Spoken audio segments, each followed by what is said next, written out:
Model Syeda Tania মাহবুব ওরফে তিন্নি হত্যা মামলায় ২২ বছর পর দেয়া রায় খালাস পেলেন বহুল আলোচিত এমপি গোলাম ফারুক অভি। মঙ্গলবার ঢাকায় দ্বিতীয় অতিরিক্ত জেলা ও দায়রা জজ আদালতের বিচারক শাহিনুর আক্তার এ রায় ঘোষণা করেন। এদিকে দুদকের করা মামলায় বাংলাদেশ ব্যাংকের সাবেক ডেপুটি গভর্নর এস.কে. সুর চৌধুরীকে গ্রেপ্তারের পর কারাগারে পাঠানো হয়েছে। আরও জানাচ্ছেন নাদিয়া শারমিন। ২০০২ সালের ১০ নভেম্বর ঢাকার পোস্তগলায় বুড়িগঙ্গা নদীর উপর বাংলাদেশ চীন মৈত্রী সেতুর নিচে পিলারের উঁচু জায়গায় মেলে মডেল তানিয়া মাহবুব তিন্নির লাশ। তদন্তে অভিযোগের আঙুল ওঠে গোলাম ফারুক অভির দিকে।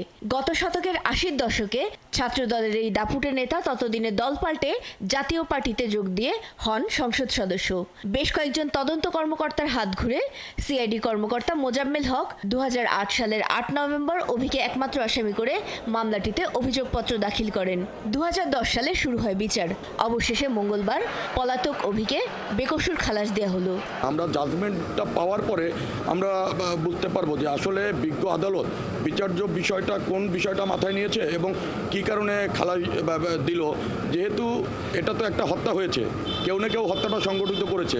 মামলায় সামগ্রিকভাবে কিছু তদন্তের ত্রুটি ছিল, পোস্টমর্টমেও এবং বিভিন্ন পর্যায়ে, যেগুলো আমি তুলে ধরেছি।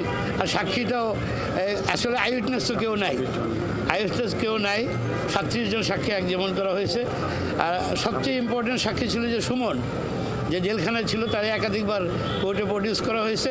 তার থেকেও কোনো কিছু বেনিফিট সরকার পক্ষ নিতে পারেনি। এদিকে কেন্দ্রীয় ব্যাংকের সাবেক ডেপুটি গভর্নর এস.কে. সুরের বিরুদ্ধে অবৈধ সম্পদ অর্জনের অভিযোগে দায়ের করা মামলায় মঙ্গলবার দুদকের একটি দল তাকে গ্রেফতার করে।